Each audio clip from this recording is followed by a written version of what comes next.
Hey Magic Weaver, welcome to Our Chaotic Cauldron. I am your host, Alyssa Lilly. And I'm Tara Webb, and that's a mouthful to say. It is a mouthful. I don't think we planned for that, but that's okay. Our Chaotic Cauldron, this is, you're listening on the podcast. This is our intro episode where we're going to be talking about Santa Claus. Our Chaotic Cauldron is going to be a series all on lore. It is going to be a YouTube exclusive, so you will not hear it again here on the podcast, just this one episode. So if you're wanting to continue down this rabbit hole of fairies and mermaids and, different pantheons like Greek mythology and Norse mythology and go on these, research holes with us, go over to our YouTube, make sure you subscribe. Links will be, in all the places they're supposed to be. But we're excited today to dive into Santa Claus. Yeah, this is kind of like a brief research and fun fact thing about, like, a folklore about the different... there's not even a word. Like, it's about the different pantheons, about the different entities, like that kind of thing. Because Alyssa and I were just talking about it in general and thought it would be fun to take this, not just on the podcast, like different parts of the series, but separately because it's so interesting. It just felt like it was its them. own thing. Mm-hmm. I don't want to go on this lore rabbit hole and our podcast turn into this lore, because that's not what it is. Our podcast is about weaving magic into your daily life, and this is its own. We're breathing life into just this whole new project, really. Yes. You better watch out. Yeah, it's good. You better not cry. Because Santa Claus is watching. Oh my gosh. When you step back and think about how creepy holiday traditions are, another really fun one, I know this wasn't planned, but the elf on the shelf. Yeah, I'm just singing through my head of how creepy it sounds. It Santa is. Claus They're always coming. watching you to town. Yeah. Always watching you. And then the elf on the shelf, my sister-in-law does that, and it's creepy. Well, there's also two types with that as well, because one is the elf is here, and people make it this mischievous elf that goes and destroys things. That's what my sister does. He'll be getting into chocolates or something. I'm which is a lot to think of. And then two, the other ones that use it as discipline, which I personally don't ever think that that's wise, because then what do you use for discipline afterwards? If it's your house, by all means. But if it's if the elf is taken away, you're not getting gifts because you're not being a good child and you're not listening, and so Santa Claus is going to know, and that kind of thing. It's this weird, creepy. And when we get into it more, Santa Claus and elves, I don't know if elves exist. I would say Santa Claus in some way, especially within its folklore, life exists. It's so fascinating how Santa Claus has evolved. Anyways, continue. Well, and it's the idea as well, the elves, if you think of the tooth fairy, which we'll go into later, the idea of the tooth fairy, because fairies you don't actually want to invite into your life, yet you allow the tooth fairy to come and take your tooth. And so by allowing an elf into your house that sits on your shelf, you never actually know what energies truly are out there with that, because that they you're exist. Inviting into yes, your they actually exist. Oh, this series is going to be a good one. You can already tell all the different little rabbit holes we can go down. So we'll make sure to organize everything in playlists so they're easy to find as this grows. But let's talk about good old Saint Nick. I thought I knew Santa Claus lore, and I realized I did not. And really? It's fascinating how we have taken this idea, which doesn't surprise me in America, that came in from a different culture, and then just kind of modge-podged a bunch of different ideas together to output Santa Claus and hallmark it. I don't know. Which has to do a lot with the immigration here from the multiple colonizers, essentially, but from the immigrants that coming over and starting a new life in the U.S., and they all brought their different beliefs, and then it just into a little melting pot of things. Yeah, and I think, so from my research, what I found is it mainly started from Dutch tradition celebrating St. Nicholas, right? And I believe it was early December, too. They do Christmas Eve or St. Nicholas Eve, which is on the 5th, and then they celebrate it on the 6th. And it's this slender man with a red cape and a bishop hat on a horse doing a parade, and I think they started off by giving to the poor, like putting money in kids' shoes and. Well, he actually originally started with the first one that's actually known it was him, and then the rest from there perceived it was him. Was this one? It was like they were celebrating the kindness and made it their own thing, right? No, it was this one man who had $3 and didn't have a dowry for them, and so he slipped in and gave that one daughter enough money for a dowry, and then did the next 3, and the man didn't know who it was, and so found him, and so from there on, I'm sure he did more good and kind things that way, and I think people also took off and did it and kind of like blamed it, quote unquote, that's what I mean, is like they see this charitable icon being created, and they're like, we can do this too. And actually about St. Nicholas is that he actually had a lot of money, and his parents died, and so he was left all this money, and saw that people didn't have as much, and so that's why he wanted to give. I think he was also during this time when he was fighting, I think it's with the Romans at the time, because they were trying to get rid of Christianity, and so he was doing things in the name of Christ, and so it was, I think, he actually got persecuted in some ways for it. But then, when everything switched over, when the Romans adopted Christianity, because they're in charge of Christianity now, when they adopted it, then they, I can't think of the word, they made him a saint. They, there's a word for it, canonized him, made him a saint. And so now December 5th is where you put out all the stuff and you honor St. Nicholas. And it's very much of a Dutch, Russian kind of thing as well with that. Yeah, and then we have the Americanized version, and I'm going to look at my notes here real quick, which came from a poem by Minister Clement Clark Moore, which I think it was originally called An Account of a Visit from St. Nicholas, but we know it as The Night Before Christmas. And this is the first depiction of jolly old Santa Claus as this big elf, and with the reindeer and the giving of gifts, like all of that came from there. And I think there was a cartoonist who depicted what they thought it would look like, and that's where the big red suit came from and what we see Santa Claus as now. And I know also Coca-Cola took it and ran with it at some point too. Oh, absolutely. And that's when it became even more commercialized, because they used it for their logos. Mm-hmm. Which then you wonder... People love to celebrate the generosity, and marketing companies know that. Well, then you also kind of wonder, is St. Nicholas... Well, no. Is Santa Claus technically Coca-Cola's trademark? Because that's a good question. I don't know. I mean, they can't really take it, right? But it's like a thought around that. It almost feels that way. Mm-hmm. There was also, I'm trying to find where it said it, about the reason that the actual word came, because the gift giver, St. Nicholas, which is Santa Claus, that's how the term, the way they said it. Santa Claus, and it changed over to Santa Claus, which is a more phonetic derivation of it. Words. Derivation? Deviation? It's derivation, but I've never heard it, seen it like that. Interesting. Anyways. Research rabbit hole. Yeah. Which I think is indicative, definitely a lot of the things that are very unique within our world, within the U.S., but then go back into the other countries. We brought them over, and then we sent them back. Because I think Santa Claus is also now this jolly person for other countries. Not all countries, but for other countries too, for some of them. Especially in the Western world, I could say. It's so hard because we live in a place that's so commercialized that we see it everywhere that I don't even stop to think of what other countries' perceptions are of Santa Claus and our traditions. Yeah. I mean, some of them have, because you have the elves are taking note, and they are... watching out, and there's the good and bad list, and Santa knows that.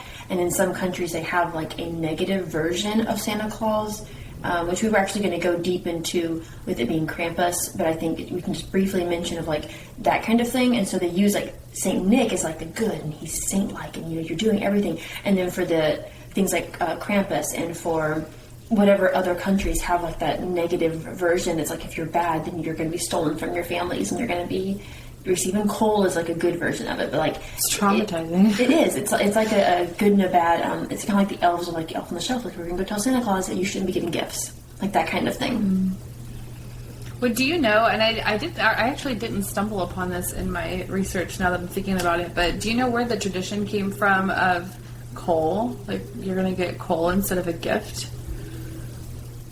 I wonder what it has to do. So originally the Saint Nicholas as well as the Santa Claus actually had a little friend, a person, a slave, I don't know what you would call him, help him, okay? And they'd have blackface on them, okay? So the idea is like they were actually going around and they'd be the ones who would tell Saint Nicholas, or not Saint Nicholas, Santa Claus. I get saying who it is mixed up because technically Saint Nicholas did not have that. Santa Claus or Santa Claus, the good and evil, the good and bad, like what the child did and stuff. And then it was thought that it was because they came down from the chimney instead of being blackface, which I bet it was just blackface, just for the idea of, we're going to say he's a black person, and that's just how they did it back then, and that's not okay. And they've said that, oh no, it was probably because he was going down the chimney and had soot on his face, which is Wait, I'm possible. confused on how we got to blackface. Where did that come from? Because the elf, the person that would help Santa Claus, had blackface. Really? Yeah.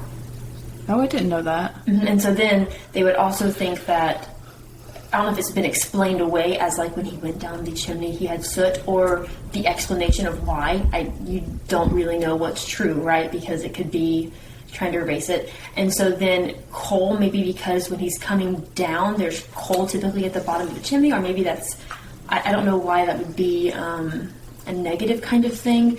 I was thinking like the soot on the face, maybe indicative of like if you had the soot, the black, because think about it, like black has always been within the past a couple hundred years negative, evil, demonized. Yes, which we obviously know isn't true. That's not entirely true at all. And so coal, starting a fire, maybe as well, being like I lost Satan. I was like Saint Nick, like the idea of hellfire and like that kind of stuff. That's coal and fire. So maybe there's that. I'm not sure where the idea of. I feel like I've heard that before, but I don't remember where it actually originated from. I don't know. I just did a quick Google because I was curious, and it says in the 19th and 20th centuries, coal was commonly burned to heat homes. So when Santa Claus came to visit, it was convenient to grab a lump to leave for children on his naughty list. I feel like there should probably be a little bit more. I feel like there's more, because that would actually be like, hey, thanks. Now we have fire for that. Yeah, right. Yeah. Anyways, fascinating. Mm-hmm. I'm not going to make you sit here and have me read. So I know for me, because it's difficult, because I took it as when I was younger, we believed in Santa Claus and that kind of thing. And then it was, my parents were lying to me, and it wasn't as big of a deal for me as it was maybe my brother. My brother really did not like that my parents lied about Santa Claus. It was a huge thing. And we just decided we weren't going to lie to our kids about it. It wasn't a big thing for us as well. And probably because at the time when we had our kids, we were very much a Christian household. Mm-hmm. We're bringing the real meaning to Christmas. Isn't it so funny how much you've changed? It is. And it's difficult because technically they celebrate the birth of Jesus Christ while also knowing this is not the time that Jesus died. I mean, Jesus was born. Mm-hmm. So it was just basically born in like the spring. Yes, he was. I think he actually died during the winter time. I think like switched or something. Mm-hmm. And so it's like, they took Saturnalia and Yule and like that kind of stuff and made it into more of a church, somewhat okay time frame, because people were going to celebrate, and they're like, we're just going to use this for this. So we didn't want to celebrate Santa Claus because it wasn't Christian, and then it was like, well, we don't want to lie, but we still talk about, I had this go back and forth thing of like, I believe a lot of magical things are true, and technically Saint Nicholas and the idea of that is magical, but I also partially know it was based on a person that's like not true. Like, I know he was true, but like the idea It's that I been have morphed. now, Yeah, it has. it's changed. But then like we also like look at elves and mermaids and stuff, and I'm like, those are true. So it's like I get to pick and choose what magic I don't know. And it's fast. I watched, I wish I remembered her name, but I watched a TikTok because, you know, we're all on TikTok these days. Is it Piper? No, I do know who Piper is, but no, it was a parent talking about telling their kid about Santa, you know, not wanting to lie to them. So instead of saying definitively that Santa exists, they talk about how, you know, just like, you know, religion, Santa Claus, some people believe in him and some people don't, and you can choose to believe in that magic, and that's what will keep the magic alive. And that way they don't have this urge to tell people Santa doesn't exist if they find out, because they understand that it's a belief system. And I thought that was kind of interesting, of just a good way to present it, because I battle with that too. Like, I really don't like, I like creating magic for my kids, but I don't want to like force them into this like lie. I don't know. Well, it's also, we tell our kids that Santa gives gifts to those who really need it. And we don't need it. We have the means to give ourselves and also to give to others. And so Santa isn't here and like that kind of stuff, because I almost feel like it should be a time of you know, how can we give back versus what can Santa bring us. And it's fun, it's interesting how the concept has changed over time, because it originally, back in, you know, in the Dutch culture in Turkey where this started, it was how can you give back to people in need. And it's turned into, I need to buy my kids all of the biggest presents, and I need to make sure that I have all of the right things, and I need to do the Black Friday sales, and it's all about hoarding a bunch of things you don't need. It reminds me of this thing that recently happened. There's this guy, I don't know his handle or, you know, exactly who he was, but he goes places and like will pay for people's food, and just a bunch of people. And so he specifically called this grocery store, called the owner or the manager or whatever, and was like, I would like to come in and pay for a few people's groceries. Don't tell anybody, like that kind of thing. And he's apparently well known doing it. And he comes up in the line and just swipes his card. I think I've seen. And I think he has to have like get approved for like recording it and stuff. And so he told the owner, manager, whoever, and they told the employees. It was at a Walmart. They told the employees blasted it. So everyone the next day came and just had all these like their carts filled to the top with stuff in lines waiting for him to come pay for it. And he didn't show up because it was a security risk. Because there's so many people, and people left their carts out because they were so bummed, which karma for people telling, but also that's really sucky, like on both ends. And so it was the idea of like, oh, they're so greedy, like this guy's going to come and give someone who needed it, while the entire area was like, yep, we're going to get a bunch of free stuff and he's going to pay for it. Like, that's not the purpose. Oh, how this holiday is completely transformed. I feel like this is also the time that people go and do good things for homeless people and record it, and then post it like how it helped. And the idea of St. Nicholas was he wanted to give back without having the praise for it. He just wanted to do it. And now we're in this reality of I need to catch everything on camera, and people need to see how awesome I am, and I need a pat on the back. And it's like, why? What is your intention behind doing the good thing? Are you really just wanting to do the good thing, or are you just wanting the praise for it? And there's also that the saying where people are like, if I don't record it, it's not true. Ha ha ha. Fully knowing they're still going to record it. It's like that whole argument, if a tree falls in a forest and nobody's around to hear it, doesn't make a sound. Nobody cares, really. Not at all. So yeah, Santa Claus. Yes. And it's fascinating to me how, of course, it goes back even further. Okay. I'm excited for this part. It goes back to, of course, it goes to Odin. Yes. Because there are multiple reasons they say, but you know, it was among the Germanic people, and Odin is believed to have given money, you know, put them in boots for those who actually left out food for his horse. So, for example, Odin would go on during Saturnalia, which is like this huge, it's typical of like, it's right after Yule, and it's this huge time of, you know, honoring the returning of the sun, and lots of feasts. They actually used to do sacrifices of men and hang them upside down, very much of like how Odin was hung upside down so he could get the knowledge of the runes on the Yggdrasil tree. And so they would do sacrifices towards that during like Saturnalia and that kind of thing. And so this is huge long feast, and it was believed that Odin would ride on his 8-legged horse Sleipnir,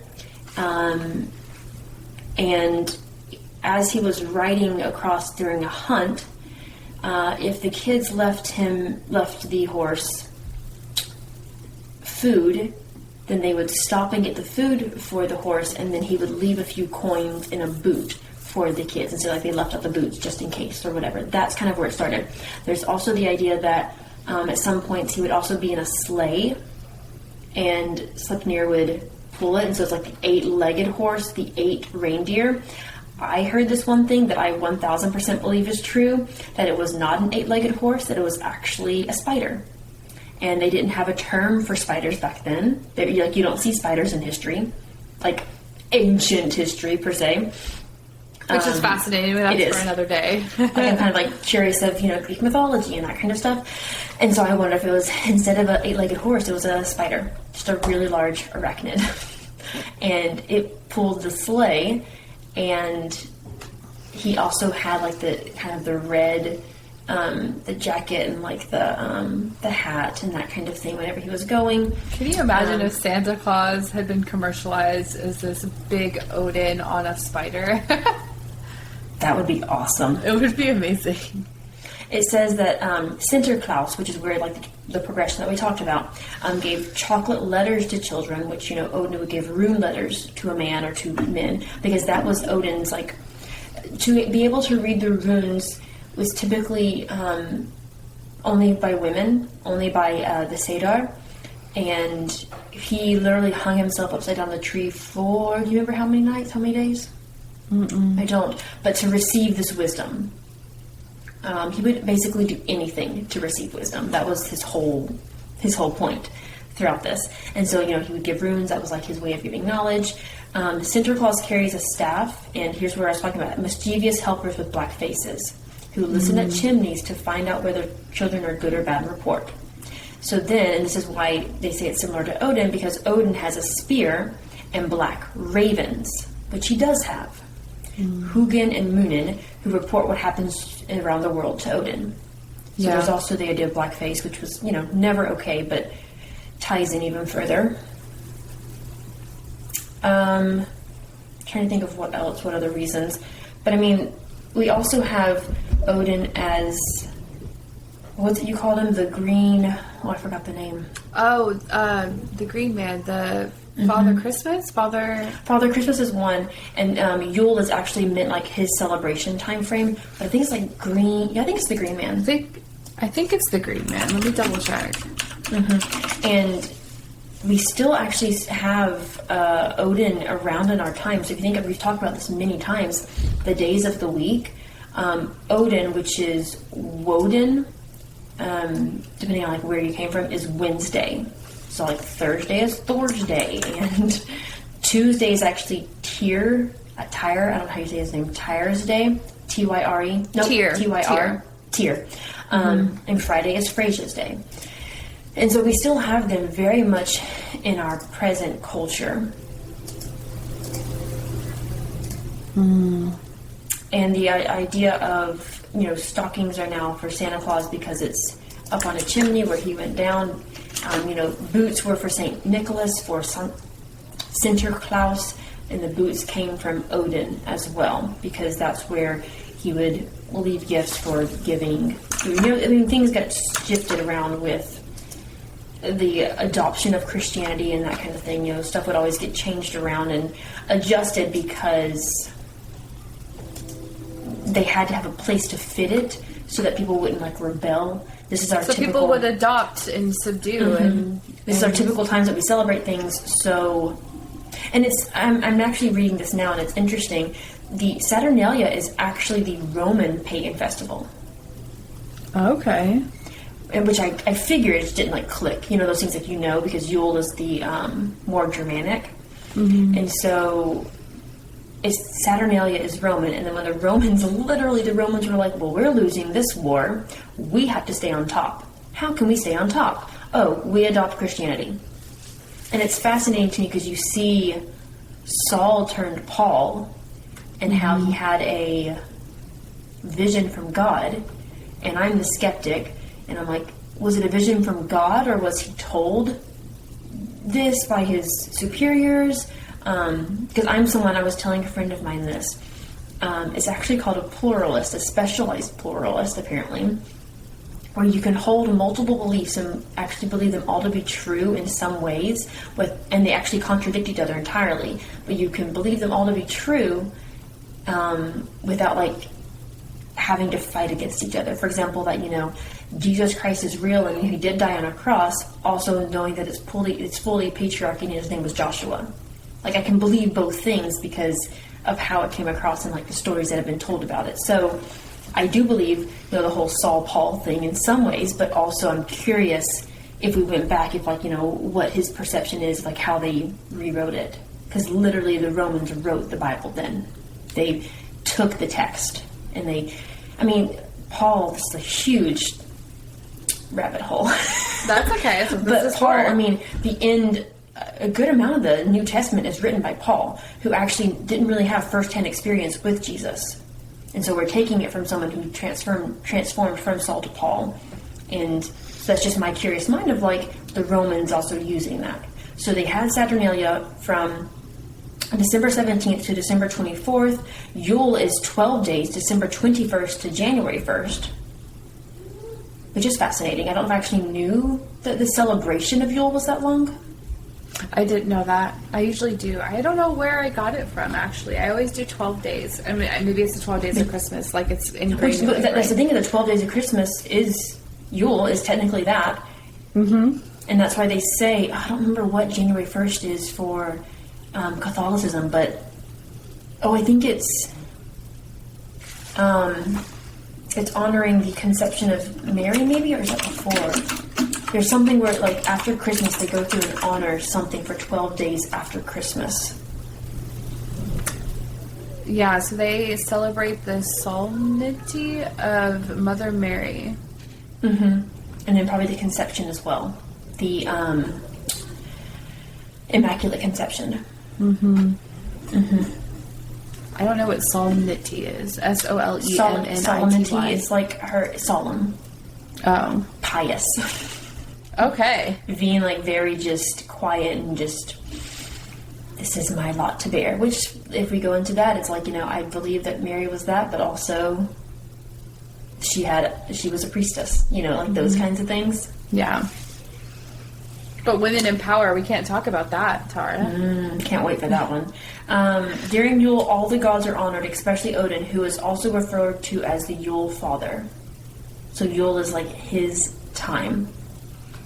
And just makes me think of the All-Father, the Yule Father. Yeah. Mm-hmm. Yule is known as a time which family and friends would strengthen their ties to each other through hospitality, feasting, drinking, gift-giving, and making merry in the face of privations and dangers of winter. So it was really, honoring this time and thanking the gods, because that's all they really knew at the time. But also being with each other. So I can see how, like, that's important during the holidays, but it's, once again, been warped from, we're honoring and we're safe as the sun's starting to come. We've survived the hards of winter, which we just talked about recently, how we feel like it's been shifting to a more, we recorded our other episode, it's shifting. It feels like winter is, like, later on in the year. Mm-hmm. And if you think about it, Yule, winter solstice, is like the coming of the sun. That shouldn't be the height of winter, because typically winter is the darkest, and, like, we've made it through the roughs of winter. Isn't that fascinating? It is fascinating, because I feel like right now this holiday is being celebrated at a time of year right before winter happens, because winter isn't really... We're welcoming the sun, but then we get the most snow and everything else afterwards. Mm-hmm. And how we should actually, because we talked about this, with our Gregorian calendar, which is when the Romans, I think it was it Pompey? I don't remember who it was that did the Gregorian calendar. They made it a certain way because they wanted so many days, that they have shifted our calendar, and so we actually don't know what is true. And we're honoring December 21st as winter solstice, when in reality we should be trusting nature. Okay, this is when the winter solstice is. And if we think about it, the winter solstice, which would be the welcoming of more sun, would be after so much snow, in my mind. Yeah, but the winter solstice, I think, is more based on the, where we are as a planet. And, how many hours a day versus night. But Yule wasn't that way, because Yule is the winter solstice, and Yule was welcoming the sun more. Mm-hmm. Which isn't based on the planet, but it should be. Are we actually checking our planet right now every winter solstice to be sure? I don't know. It's something I should probably look into. I'm trying to remember, because this wasn't part of the research that I did, but I'm pretty sure the solstice is supposed to be when there's even day to night, and it's shifting back towards the more sun than night. Because as we go around the sun, and this is visual for anybody who's listening, the Earth also tilts on its axis like this. It also depends on if you believe that the world is round instead of... Oh my gosh, go watch our episode on crazy things. Because if you think about that sense though, right? Because you go back and forth. Because then you also think about all of our ancient civilizations had all of this knowledge. Mm-hmm. And they didn't have... they had tools to look at the sun and look at that kind of thing, but how do they know? And a lot of them believe that the sun was taken across the sky by a man on a chariot or something like that. Or wolves chasing it. Yes. Because it was literally right here in front of us versus out into the solar system, which I think is fascinating. Once again, I hold both beliefs to be true. Yeah. That being, if we do believe, we say things are scientific and they're not proven. They're truly actually not proven. But if we believe the idea that the sun is out there and we're, at this certain point, this is winter solstice, are we checking it every winter solstice? Because in my opinion, we should, right? That should be where we should actually be, in the sun. We need a whole folklore on the world being not round and stuff. Because oh my goodness, you're gonna make my brain hurt. Yes, it's okay. Odin is a Yule father, which is possibly also father of Christmas, because we also have that term as well. I'm trying to think what else we know about him. About Odin? Yeah. I don't know, I just finished playing God of War, and I feel like it's skewed my perception of Odin just a little bit, because he's the bad guy. So I do have here where it says, before Santa's story was greatly embellished by the Victorian sentiments of 'Twas the Night Before Christmas, which was 1823, just we have time, dates in our mind. Mm-hmm. And then his reinvention was the 1920s, 1930s during Coca-Cola. So before that we have, the outfit of something that wasn't this jolly. So man. Clever marketing. Yes. Got it. Huh? Where most things come from. In the Etika, he mentions Sleipnir having runes cut into his teeth and on the straps of his sleigh, showing that he had a sleigh. And was pulled across the... if you have a hunt, you have to be able to carry the stuff that you actually get. Gift-making elves accompanied the Norse gods.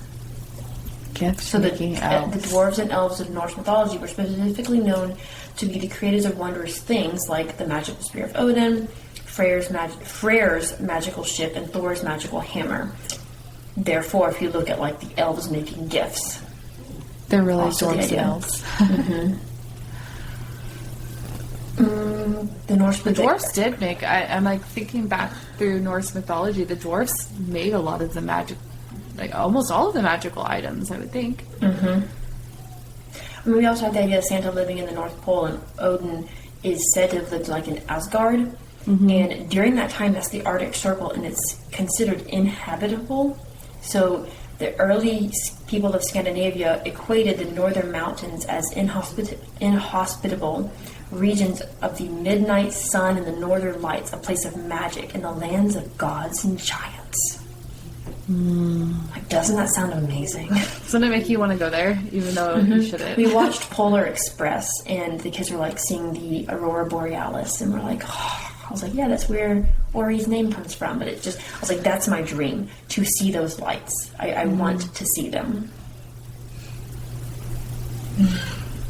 That's about all I have. There's a lot of other things, like, mistletoe, other connections with Yule. The mistletoe being Loki, the god of mischief and misfortune, mastermind. Which is funny because you kiss under the mistletoe, so you're you do. So mastermind the murder. Yeah, the murder of Baldur. Yes, with a spear made from mistletoe. So the mistletoe berries later became a symbol of love, and the epilogue did the same story, the tradition of kissing under it, because he led to the rebirth of Ragnarok. Fascinating. So does Freya hate mistletoe then? I don't know. I would think so. You can ask her. Christmas trees. Viking decorated trees with foods, gifts, and small carvings to honor their gods. With also like candles and stuff. Carols and caroling. I did know that the Christmas tree did originate from paganism of some sort. The Norse sang, Yule carols, and Nordic children will wear masks and go door to door singing carols. Which is something I've recently heard. I wonder if it was Silver Bells. There's a song that I just heard that actually came from pagan, I think like Scandinavia times, and it was once again a beautiful song that we sing all the time during the Christmas season. I know what you're talking about. Yeah, and it was taken from pagan roots. It was taken from pagan roots and from a whole different culture. What culture was it? Let me see if I can pull it up. Romanian? It's called The Little Swallow. Let me know if you can hear this. Don't play it too long, we'll get flagged. Yeah, that song. So, yes. Which is Hark How the Bells Sweet. So, yeah, Silver Bells. So it's a Silver Bells song based on actually from somewhere else. I don't remember where it's a sacred song too, I believe, in the culture that it was taken from. Surprise. I wish I could remember. I literally just read about that today. Just like the Celtic Samhain, Yule also has a lot of the magic time, which we think of the magic with the Nutcracker and like Ebenezer Scrooge and like how the magic came through. And I'm just looking at like a lot of other. There are a lot of veneration of goddesses, or I guess technically during this time of saints, and how they could probably replace those with it. Wreaths. What do you mean? So, creating saints, they've taken the church would make saints, and so to many Christians, Mary is an important Christmas character, and also receives special attention. But the Vikings were the same regarding the emphasis of female deities and celebration of deity motherhood around Yule. It was like taking the same things and like finding a way to make it more to celebrate Christian and Christianity and stuff. We obviously know about Yule logs. That's a huge thing of like writing things in there, and they would burn away. And then wreaths was a Yule tradition, making large wheels of pine boughs, lighting them on fire. This is cool, and rolling them down a hill in honor of the sun. Can we do that in today's time? The round shape of the wreath was depicted the cyclical nature and the seasons of the Norse and the cosmos time, and like that kind of thing. I really want to do that now. Isn't it kind of so cool? Flammable? I feel like that's really dangerous. Do it where there's a lot of snow. Yeah. And then drinking. Of course, with drinking and making the eating and drinking has always been a theme. Yeah. I mean, it's the time of year where a lot of the food resources were scarce. And so what do? You drink and eat your crop and your what you have. I think they also probably prepared a lot of it too, because if you think about the time with the sun coming up more, it means it's going to be warmer more. And so a lot of things that were typically frozen and kept colder might start to go bad sooner. So you're going to start preparing it to actually be eaten and save it to have versus it like not being frozen as much and then going bad sooner. That's a possibility. That's true. Fascinating. So our holiday these days is, again, just a conglomeration of a bunch of different things put into one. Which and is all of our commercialized. holidays now. There's not something let's be real. That's not something that is just one thing, even birthdays. Well, and it's so fascinating to me because we have so many people who are dead set, and my belief is the only belief, and this is the truth. But literally, what you're celebrating and where it comes from is from so many different traditions. It's not just yours. And what I want to do, and I think would be a good next episode, because what we want to do is basically have an episode per month. But throughout the month, if we have something that actually could go deeper in, then we have it within that month. So, we talked about Odin. Maybe the next one we go into is actually talking about Odin starting in February. Something like that. And we go into some of the mythology around him or around some of the other gods. But what I think is interesting is we did mention this of how we looked a lot into the Western idea of Santa Claus. Let's look into the Eastern, because I know a lot of them do honor their own, there's like the Chinese New Year's after hours. And so I'm curious what the Eastern idea is, if they honor Santa Claus, if they actually do Christmas, like what it is for them, what holidays if they have they a celebrate. version of Santa Claus, what they celebrate and like what that means. So that is where we'll be going next within Our Chaotic Cauldron. Whoa. Our Chaotic Cauldron is to look at like what holidays and what things come up around the Eastern Hemisphere, the Eastern beliefs. And so our challenge, since this is our podcast episode, is to subscribe to us on YouTube and stay tuned. That's a good challenge. Yes, it is. We'll see you guys on the next one. This concludes another episode of our Weaving Magick podcast. We release one episode a week, so be sure to subscribe to catch the latest episode as soon as it releases. You can find us on Instagram at Weaving Magick Podcast. That's Weaving Magick, Magick Podcast. We would also love it if you could leave us a review. If you do, make sure to email us your review so we can send you a thank you gift. Thank you so much for joining us, and don't forget to find a way to weave magic into your daily life.